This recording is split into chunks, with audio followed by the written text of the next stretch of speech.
Hi everyone, welcome to this channel. In today's video, I will tell you and show you how you can delete status in WhatsApp very easily. Please friends, don't forget to put your likes, write comments, subscribe to our channel, and let us get started with you.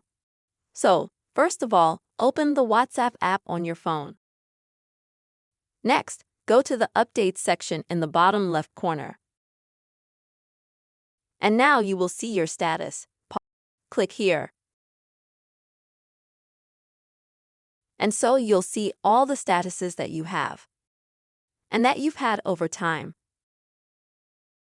So, let's say if you only want to delete one of your statuses, then you need to click on the three dots next to it.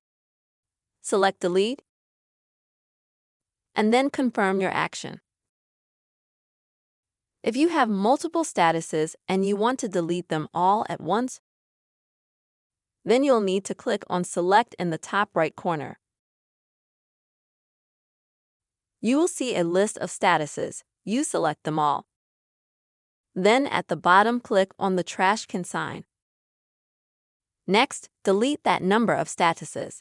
And now everything, as you can see, my status has been deleted, and you will also delete all the WhatsApp statuses that you've had.